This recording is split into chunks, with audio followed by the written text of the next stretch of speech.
Swayam Prabha. Digital India. Educated India.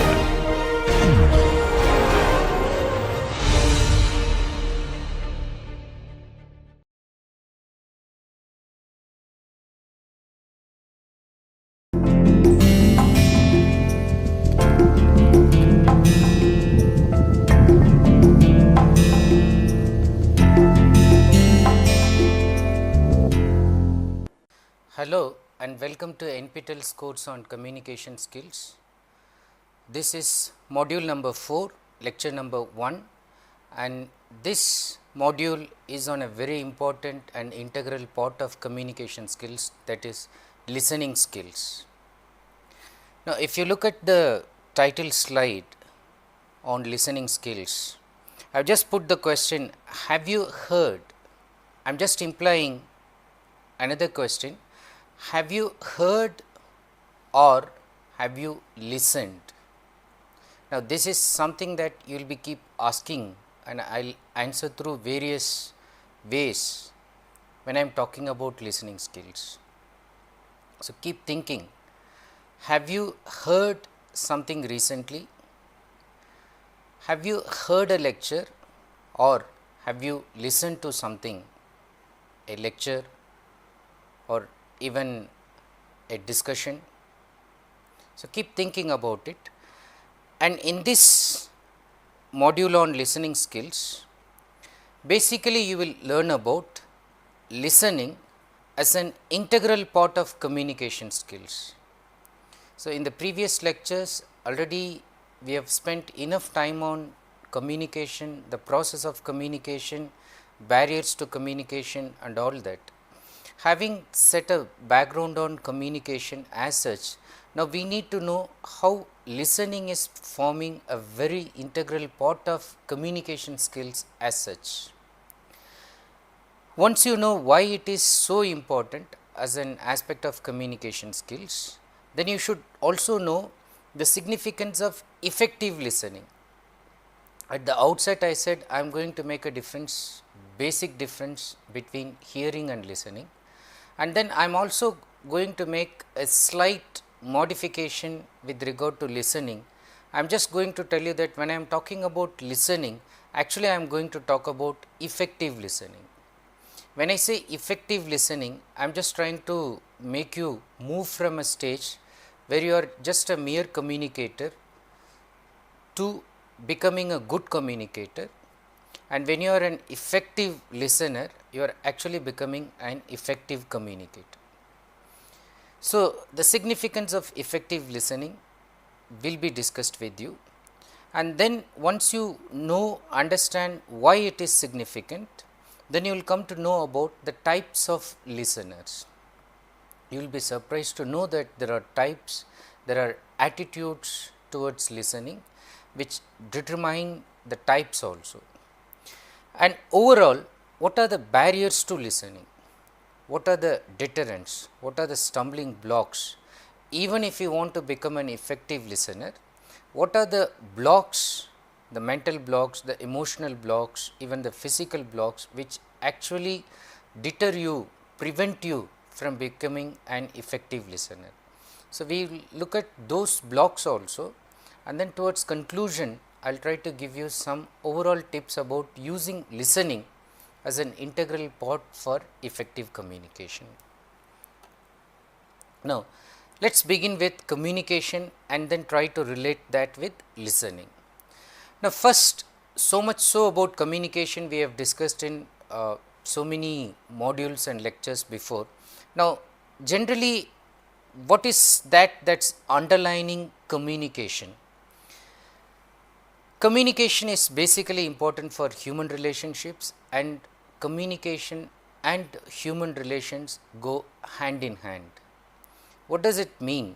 You cannot have human relationships without communication, and communication is there because human relationships are important. Then, if you put it in another way, you can also look at it from the aspect of developing positive relationships. Positive relationships can develop only on the degree and intensity of communication. Positive relationships can develop only depending on the degree and intensity of communication. What does it mean? So, if you meet somebody today and then if you meet somebody after 10 years and there is no kind of communication in between, no email, no fax, no communication using mobile, no letter, etc., there is a chance that the communication must have deteriorated during this long lapse of time. There will be some classical exceptions, but generally in terms of communication principle, if you give long gap out of sight and without communication, will also will become out of mind. The person is pushed outside the realm of one's inner circle of communication. So, positive relationships can develop only on the degree, the level by which you are communicating. So, with some person the level will be quite formal, in the sense it is just only based on official communication. There is hardly any time you talk to the person about the person's family, about the person's hobby. You never went with the person to a movie, you never went with the person for shopping, you never had an interaction with the person in a very lighter vein, you never joked about something before the person. It is a very formal level. Now, there is another level which is becoming informal, where you do everything that is not formal. And then there is also another level where it is becoming intimate, where what you would discuss informally with your friends is slightly moving ahead. In this case, where the relationship is intimate, here you are talking certain things only with this particular person. So, there is a degree, there is a level in which we are communicating with other people. Now, once this aspect is understood, you should also know that there is intensity. When I say intimate relationship, the intensity level is very high. The relationship also becomes intense and positive. So, positive relationships can develop only if you maintain certain level of communication and go to the inner level as much as possible, and then if you are able to maintain the intensity in terms of relationship using communication, then the relationship becomes positive. Now, overall if you look at relationship and communication, you understand that the more intense a relationship, if you look at it from the relationship side, the more deep communication develops.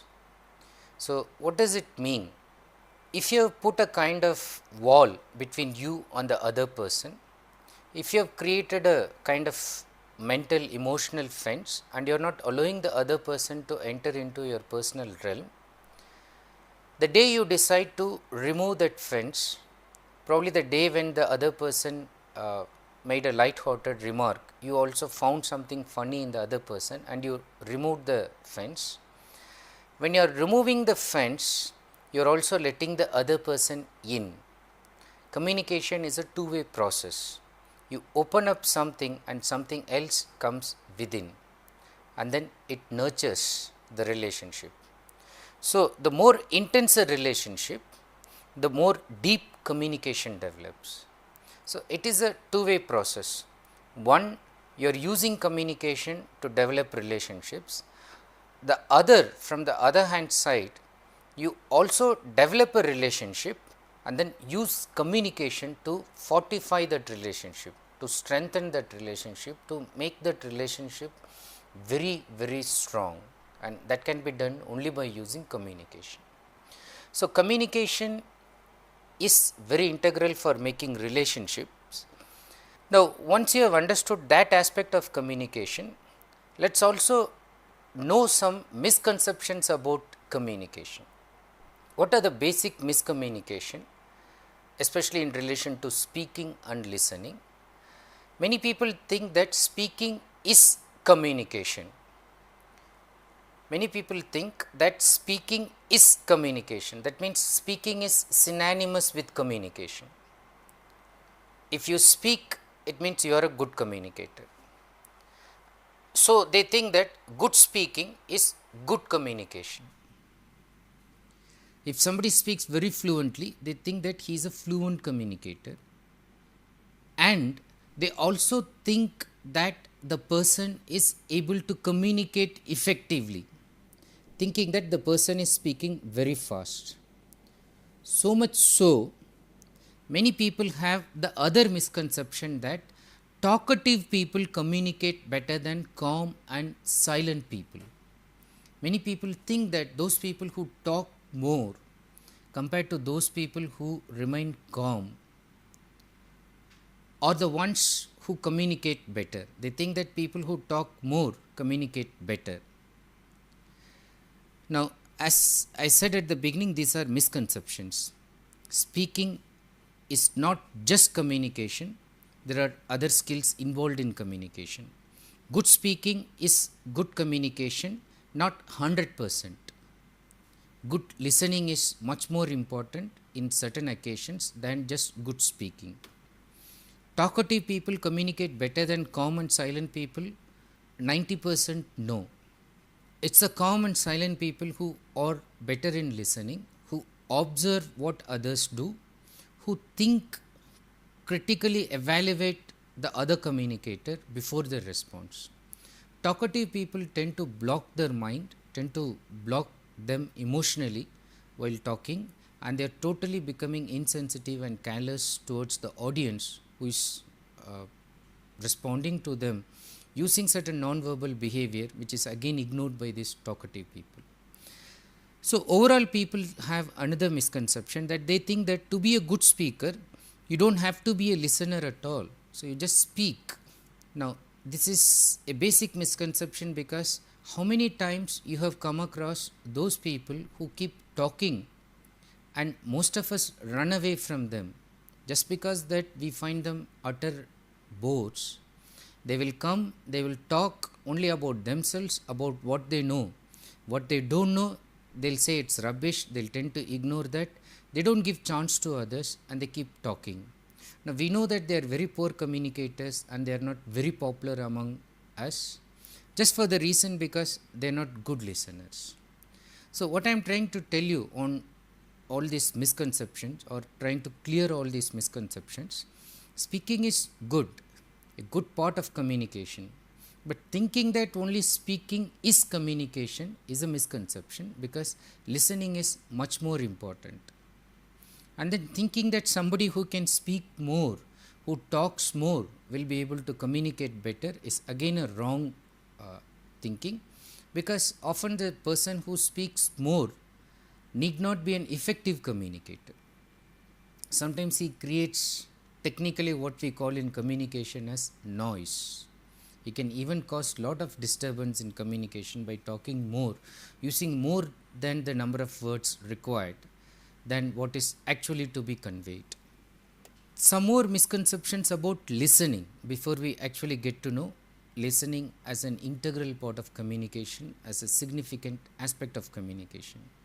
Now generally people think that listening is meant for the ones who are intelligent. Only intelligent people can listen. It's something given to intelligence. No, the fact is active listening is a cultivated behavior. It's a trained, it's a seasoned behavior. Even a kind of person who is illiterate can be a very active listener. An uneducated person can be a very active listener. It's just a behavior that is cultivated along with the physical activity of hearing. There are more things like interpreting and analyzing which are added to this, and as a cultivated behavior one becomes active in listening. Then there is this misconception that speaking is a more important skill than listening, or generally people think that speaking is more important than listening. Now the fact is both are equally important in effective communication. You can neither do away with one thinking that the other will suffice. That's wrong. Then people think that speaking consumes energy but not listening, or rather they think that listening doesn't consume any energy at all, which is wrong. People who have analyzed listening and people who have studied active listeners, they say that when they are actively involved in listening, they spend as much energy as a speaker, sometimes more than that, just equivalent to the energy spent or the kind of physiological changes that's taking place in a jogger is something that active listeners are also expending. Then again, people think that listening is an unconscious process. It's somewhat involuntary. You don't have to pay attention. You just listen. Now, the fact is, listening is an active mental process. What people think is an unconscious process is actually hearing, which is an involuntary act. Very soon I will make a distinction between hearing and listening. Right now you understand that listening is a very active mental process. It's not an unconscious process. And then they also think that speakers can make their audience listen to them 100%. Now the fact is, speakers cannot make their audience really listen. That is, if the audience do not want to listen to the speaker, there is no way the speaker can make the audience listen. The speaker can introduce some funny elements, use humor, make some shocking element and all that to capture the attention of the audience.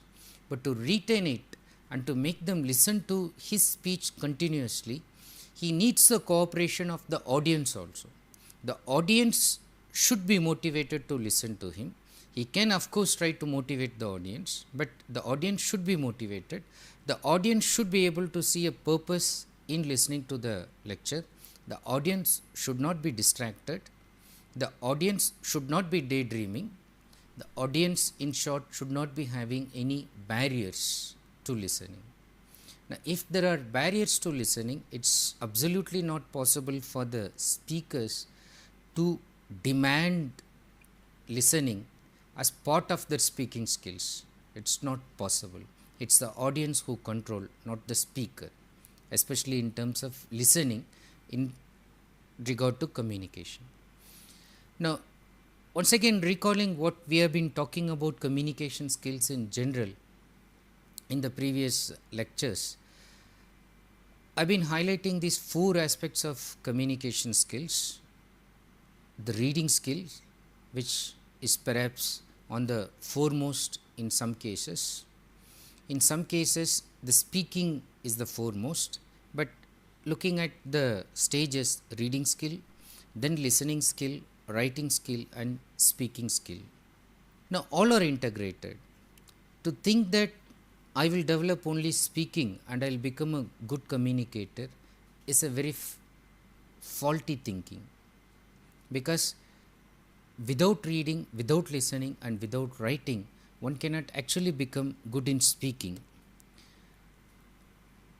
If you look at only listening and speaking, both listening and speaking are top skills for winning through group discussions and then for participating in job interviews and getting the coveted jobs. So both skills are important. So if somebody sits in the interview and then when the panel is putting some questions, and if the person is not able to listen to the questions properly and answer the questions and then giving irrelevant answers, although he may be very good in spoken skills, he may not be selected for the interview. Same thing goes in group discussion. If you go through the module on group discussion, one aspect of group discussion that I emphasized is about listening, being an active listener, even when somebody is actually discussing in the group. Now, marks are given even for the person who is listening, who is simply nodding his head, who is just using a non-verbal behavior to show that the person is listening.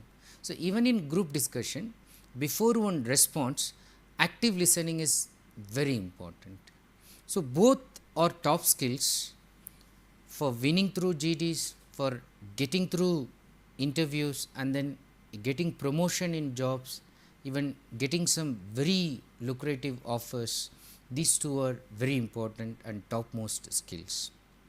Now, how all these skills are integrated? Reading, primarily, if you are thinking of enhancing your communication skills, I've been telling repeatedly that there is no shortcut for knowledge. Knowledge is power. Information on one's subject matter is not something that one can give it to you through magic. That's not possible. So, the more one reads, the more one knows. The more one reads, the more one knows. And the more one knows, of course, the more one is becoming powerful in terms of communication, in terms of knowledge. And then the more is one able to write. So, the more one writes, the more one reflects. This again reverts back to reading. So, suppose I am writing a chapter on listening. I have read something before, and then while writing, I go back to some of the materials that I read before, because now I just want to ensure whether what I stored in my mind is right or not. So, when I come to writing again, I start reflecting. I start thinking over the ideas that I gathered in terms of reading. So, when I read, I gathered some information, but it's only when I am writing, I am reflecting over those information that I collected. And then, when it comes to listening, the more one listens, the more one learns. It's only when listening, using ears, using eyes. So, general misconception, listening is something that you do it only with ears, but you also do it with eyes, because you also take information and send it to the brain through your eyes, taking the non-verbal cues, taking information from the body language. So, the more one listens, the more one learns. The more one learns about how a person is thinking, the more one learns about how a person is analyzing, organizing, putting forward one's viewpoints, how a person is using words, how a person is pronouncing, how a person is performing, conducting oneself, what about the body language, what kind of taste the person has in terms of dressing, grooming, what kind of style the person has got. So, all these things are actually noted by listening. The person learns, it's only when the person listens. And then the more one listens, the more one speaks. It becomes a kind of integral process. If you are able to listen more, you become a powerful speaker.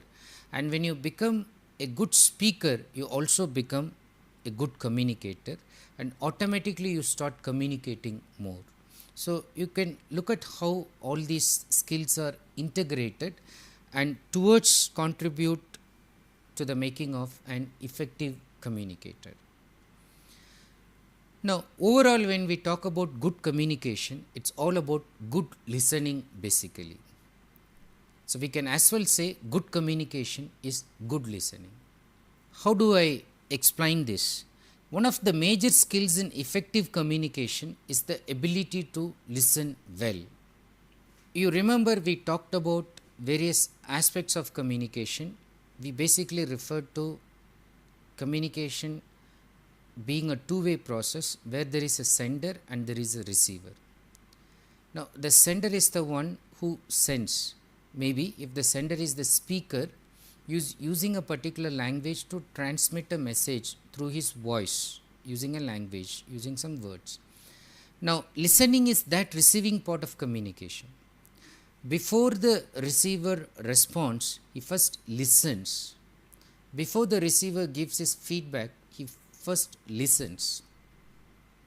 So, he is in the receiving part and the receiver listens.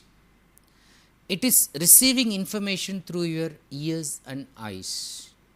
As I said just before, it's not just receiving information only through ears but also through eyes. Both the verbal as well as the visual, both the words as well as the image, both the language as well as the iconic structure or the picture, they are all received through one's listening activity, and then the information is gathered, selected, assimilated. So, good listening is an active, integrated communication skill that demands energy and know how. So, good listening is not, as many people think, a passive skill, but it's an active, integrated communication skill that demands energy and know how. It is purposeful, powerful, and productive. It's purposeful, that means it has a goal. If I listen to this speaker, if the speaker happens to be my teacher, I'll get very good marks in the examination. If I listen to this speaker who is trying to motivate me to do well in interviews, I will do well in interview and then I'll get a job. So there is a purpose. If I listen to this person, I'll get something out of it. Or even for the sake of general knowledge, if I listen to this person, my knowledge widens. I can record, I can store some useful information which the person is trying to give me in 1 hour, which otherwise I have to sit in libraries for months to get the condensed form of information that this person is giving in a very clear and lucid manner. So it has a purpose and it's powerful, it's not weak when you are listening actively, and it's productive. So most of the writers you will find are good listeners. Irving Wallace wrote his novel Fan Club just on an idea that he overheard when he was traveling on a train. There were some fans of an actress who were just fantasizing, who were just wondering whether they can kidnap that actress. Okay. And the novel germinated in Irving Wallace's mind just when he heard about it. Generally, writers, novelists, good speakers, they are all first good listeners. They are very active to the surroundings. They pay attention to what other people are talking. And even if it appears to be totally unrelated people, they are just curious to know what people think about life in general. And they want to see how people communicate at various levels. So they use their listening skill and they are very profitably benefited by using it. So it's productive. By listening, you are able to produce, you are able to respond, you are able to give feedback, sometimes even in the form of writing a novel and making it a bestseller. So overall, when you look at a good communicator is a good listener. She modulates various verbal, non-verbal symbols which she displays depending on the feedback she gathers through simultaneous listening. So what is happening here? First of all, she is modulating, she is regulating the verbal and non-verbal symbols which she is displaying, but this display is done according to what the audience are showing in response to her communication. So which means if the audience are with open eyes, they are enthusiastic, she is more eager to communicate. If the audience are distracted, she would like to bring back their attention before she communicates. Instead of just trying to dominate, instead of trying to speak something and getting over the anxiety of finishing something within the stipulated time, the person pauses, wonders why people are getting distracted and does something, use a communicative strategy to get back their attention. So a good communicator displays these verbal, non-verbal symbols which she modulates also according to the feedback she gathers through simultaneous listening. More on listening, research shows that effective communication involves 50% more listening than talking. In fact, non-verbalists would go higher than this, but generally they say that about 60% is listening and then remaining part involves talking plus other activities. So it's more on listening and less on talking. Now, I should tell an interesting fact here. You will find that people who are patient listeners attentive listeners are also treated as good communicators even when they speak very less. I have come across interview situations where the candidates go, sit calm, quiet, and just be a very patient and active listener, listens to whatever the panel tells the person.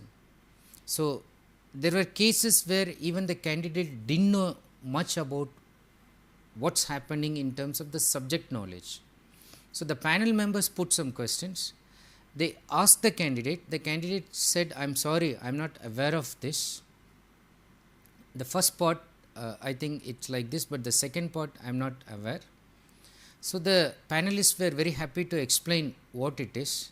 So, most of the times they ask the question, and in the panel there will be always a senior person with a ego who feels flattered when there is somebody who doesn't know these things, very minor things, and the person is always eager to explain that to the person who doesn't know.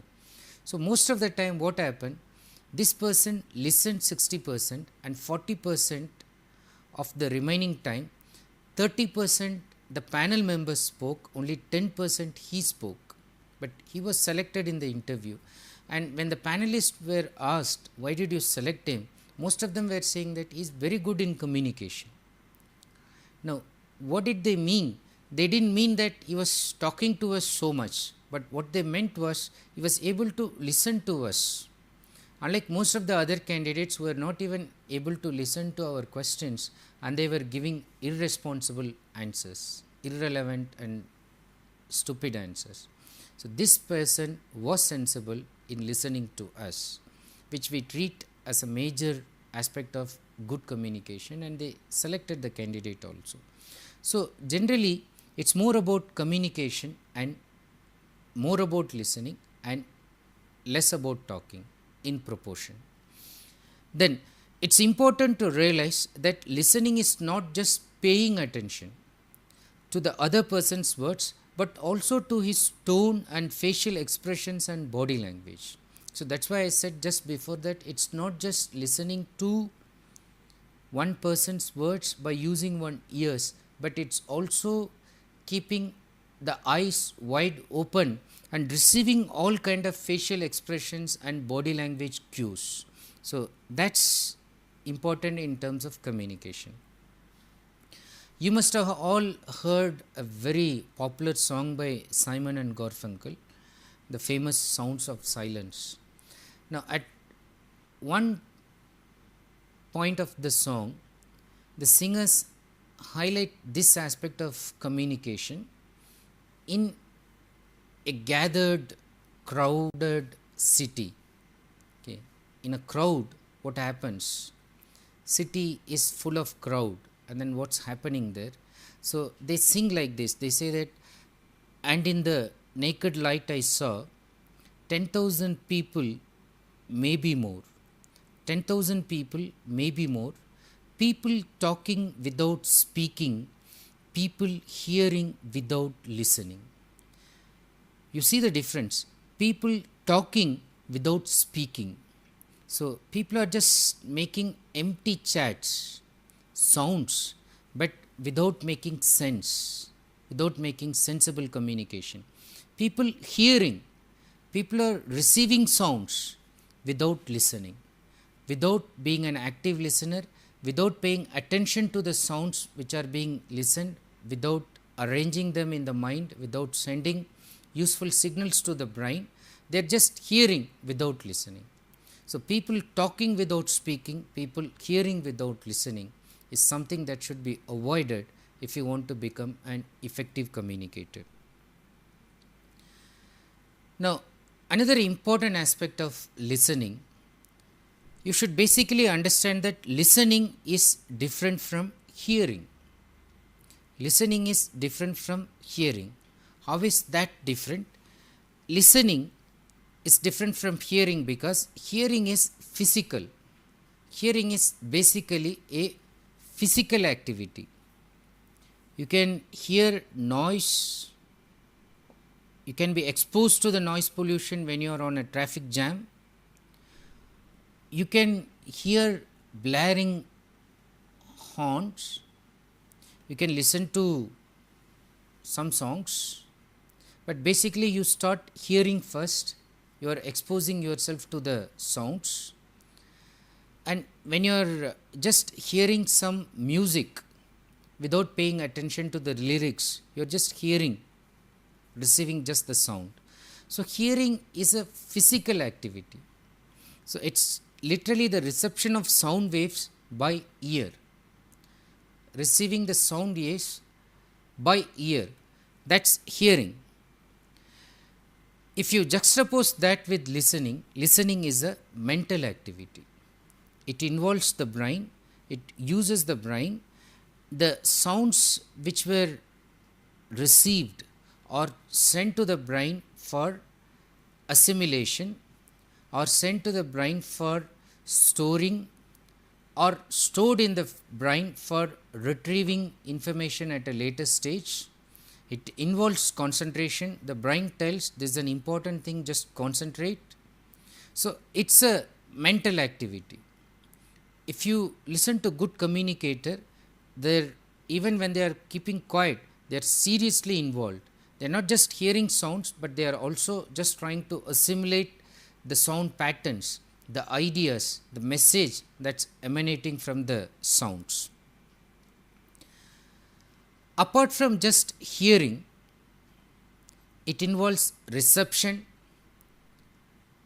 that is not just physical reception, but reception of ideas, selection of ideas. So, there is this selection process in which sometimes a person decides to select what is most relevant and reject what is not relevant at all. So, for instance, there are various listening activities in which a person is made to listen to lot of information that is coming on the railway station, but a particular train number is given and the person is asked to tell the teacher or the trainer when the train is reaching the station. So many train announcements, and only that particular train comes, the mind of that person becomes active, it receives the information, processes, keeps in mind, and then responds back. So, this is selective listening, actually, listening only to that factual information. There is also another type of selection. A story is being told and then the person is asked to tell the gist in a single sentence. What is it about? It is about a cricketer, it is about a blind person, okay, just in 2-3 phrases. This is another kind of selective listening, but involving the gist. It also involves organization, organizing of the ideas, assimilation, assimilating the ideas again, then interpreting, critically thinking and analyzing, then evaluating whether it is good or bad, whether it is useful or not, can I give more credit or not, and then responding to this. Okay. Now, once we have discussed this much about listening and then trying to identify the difference between hearing and listening, and then understanding listening is a very active process involving interpretation, evaluation and response, let us slowly get to know what are the barriers that would affect listening, what are the types of listening. So, this we will do in the coming slides. So, once you understand and accept the fact that listening is a very integral part of communication, what makes one an effective listener? Let us look at the aspects that will make one an effective listener. Effective listening as an integral part of communication skills. To be an effective listener, one has to be completely involved in the communication process. So, there is no partial involvement in the communication process if one wants to become an effective listener. It should be completely involved and fully present. When I say fully, I mean physically, mentally, emotionally and psychologically present. A person may be mentally present, but then emotionally feeling something else. A person may be physically present, sitting there before the teacher, but mentally absent. So, most of the times this happens in classroom situations. The teacher is telling something but the student is mentally away from the class. Probably the student has to go home for vacation, and the student is already thinking ahead of the celebration that will take place at home, the close friends that he might be visiting, and so on. So mentally the person is off, but physically the person is present. Psychologically, the teacher has said already that after this I am going to ask you some questions.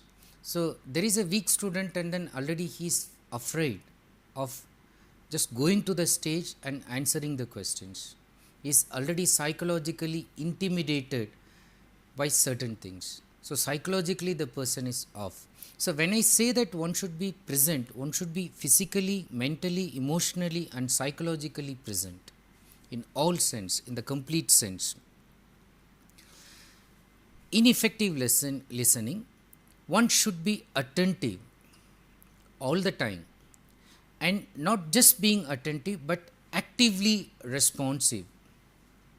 One should be able to give feedback, not necessarily by stopping the lecture or the speaker, interfering the speaker, but through non-verbal body language, gestures, by using facial expressions, by appreciating an idea by nodding one's head, even a gentle smile showing that I very much like the concept, or seriously taking notes, focusing the eyes, maintaining the eye contact.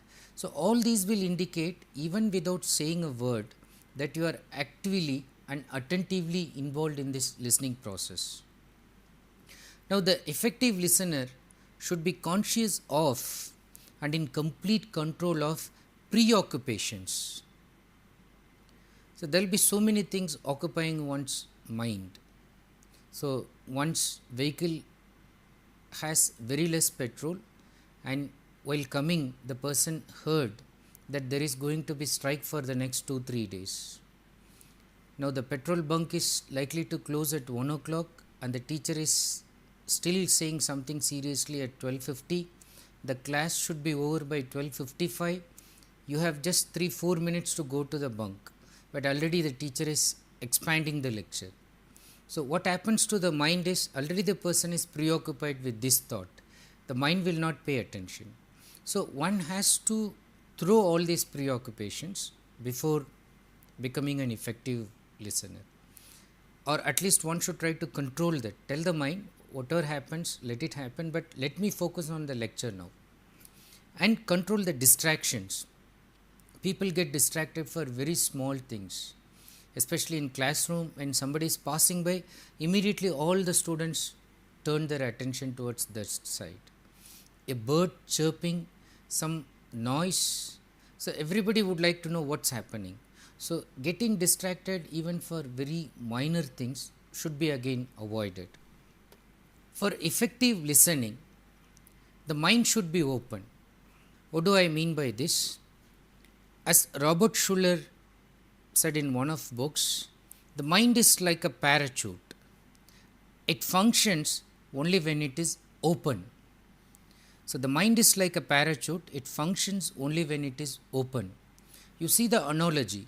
The parachute, if it doesn't open, it can cause the death of the person who is depending on the parachute, when he is jumping on the air thinking that the parachute will open. Now only when the parachute opens, it fulfills its function. Robert Schuller says that the mind is just similar to that. Only when it is open, it will be able to receive ideas, receive concepts. It will be able to assimilate, interpret, critically think. If the mind is closed, it doesn't function at all. The person has become rigid, the person has become strong in his own introverted thinking, the person is not responding properly, the person is having some psychological inhibitions, the person is acting as a major communication barrier.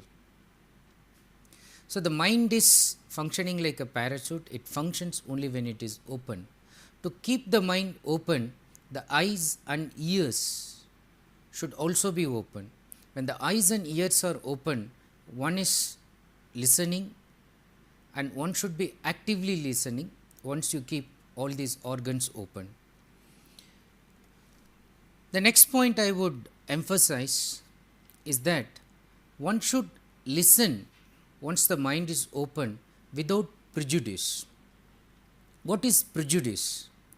Prejudice is forming an opinion in one's mind even before actually confronting the situation. Prejudice, it's judgment before. So, before meeting a person, before interacting with a person, one forms the opinion the person is very bad. Or even just by looking at the person, the way the person has dressed, the pleasing manners that the person has got, immediately the other person jumps into the conclusion that the person is very good. Just by looks, just by appearance, deciding, even before actually experiencing what is there in the person. So, that is prejudice, forming a negative opinion mostly even without actually coming to terms with a person or an idea and thinking that it is wrong. Now, if you want to become an effective listener, you should do away with all these prejudices. So, you should listen without prejudice. To illustrate this, mostly in all communication skills course, this is an oft-quoted story that's being told repeatedly. It's worth telling here also. So, let me illustrate this example and then you will understand how even elite people, intellectual people could be prejudiced. Look at the example. The students at the University of California were asked by Mr. L. Agnew of the Department of Medical History for their reaction to the following. So, the students at the University of California were asked by a person in charge of medical history for the reaction to the following. So, now the person is going to make a statement about a particular persona and then they are asked to respond to that. So, this is what Mr. L. Agnew said before the students. He said, the father has syphilis, the mother tuberculosis. So, you can easily understand both are deadly dangerous diseases, fatal diseases, and those days when he is narrating, they didn't even have cure for these kind of diseases. They have had 4 children. The first blind. So, 4 children, already a bigger family than a family that would have just 2 children or 1. And to make the matter worse, the first blind, the second died, the third was deaf and dumb, the fourth had tuberculosis. So, you can understand none of the children they had were physically fit, they were not having all the mental acumen that a normal healthy child would have. So, they had some problem or other. Now, the mother is pregnant with her 5th child. So, all the 4 children, they are not fit physically, not that healthy. The mother is pregnant with her 5th child and the parents are already not well. They have fatal diseases. The parents are willing to have an abortion. Okay, because of all these conditions, the parents are willing to have an abortion. Now, you are at the other end, maybe you are the doctor, you are the deciding authority and you have to make the decision. They say yes. Now, if you say yes, the child will be aborted. Now, as you could expect and as most of you would answer immediately, impulsively, most of the students voted in favor of abortion. They said yes, we should abort the child because already they are in a fatal kind of situation, their life is in danger.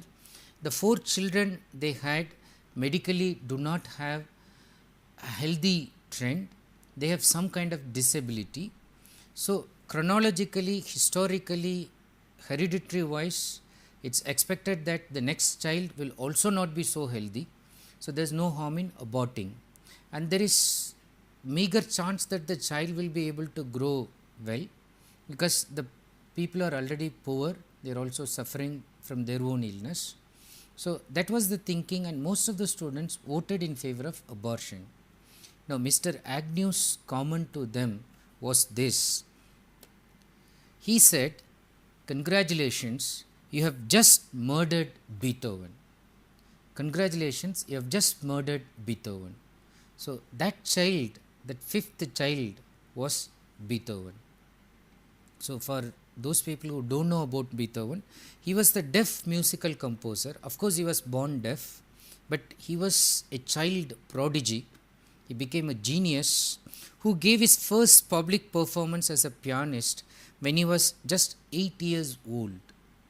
So, if you had gone for abortion with that prejudiced thinking, you would have actually killed Beethoven, the kind of musical genius that the world has ever seen and may never see such a genius at all.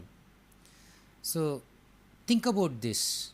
When you are prejudiced, actually your mind is closed and it doesn't think critically, it doesn't think healthy. That's why it is said that avoid this prejudice and then keep the mind open and understand that listening is an active process. Many people think that listening is a passive process. They think that you can just switch off your mental energy, can just shut your brain and then still listen. It's not like that. Listening is an active process. Why do I say this? Listening is the process that involves actively hearing what another person is communicating and attending to that communication. So, if the person is not actively hearing, whether on a face-to-face situation or on a phone, what will happen is it will result in miscommunication. So, the wife told the husband to buy something from the market while returning. The husband said yes, but he was not actively listening. He thought that it's just a very routine thing that the wife is telling him. While returning, as expected, the husband didn't buy what the wife wanted him to buy from the market. Not an active listening process, but it results in miscommunication to the effect that the wife thinks he is not caring towards whatever I am telling, he is not interested in helping me, he is not interested in supporting me, he is an insensitive person. Whereas the husband was so busy going back to his office, and there was a proposal that is not yet ready in his PowerPoint, he has to make some more additions, and the boss asked him to submit it at 10 o'clock and he is just rushing there at 9:30, do that additional corrections and then submit it before the boss. Now, there was already a kind of preoccupying thought in the husband's mind, so he didn't pay attention to the wife's talk that was conveyed with the message that he should buy something when he is coming back home. So, you can understand even a small family situation, misunderstanding can happen if listening is not used as an active process. Listening is how we receive the verbal portion of the person's message as well as how we perceive the non-verbal connection. Now, I'll also say this about this aspect of communication, which is an integral part in body language, non-verbal communication, where one has to be all eyes as well as all ears in terms of effective listening. Imagine a situation in an Indian home where the host has brought some guests and then the guests are supposed to eat sumptuously in an Indian background, but at the same time the guests are shy, hesitant. It is the responsibility of the host to culturally push, encourage the guests to eat more, have more food. So, if there is cultural misperception in terms of listening here, if the guest is saying, okay, that's enough, okay, you're giving me more, so that's enough, but then actually the eyes are again reverted to the food, hands are indicating keep more rice, but then eyes are also showing that I am eagerly awaiting more rice, but verbally the person is saying enough, enough. Now, if the host thinks that or takes the verbal message seriously, the host will not give more rice. The guest will be offended. So, the host actually pays attention to both the non-verbal as well as the verbal and then gives more rice, even more than what the guest is expecting. So, this is where the effective communicator is able to perceive the non-verbal connection with the verbal connection and link it in his mind and then respond accordingly. Now, with this part, I would like to conclude this lecture, and in the next lecture, I will talk about the types of listeners. I will talk about various attitudes which are contributing to barriers to listening and barriers to communication, because barriers to listening actually leads to barriers to communication, and how to become an effective listener. I will give some more tips and then conclude by saying how by becoming an effective listener you will also become an effective communicator. So, thank you so much. We will continue in the next lecture on this module on listening skills. Thank you.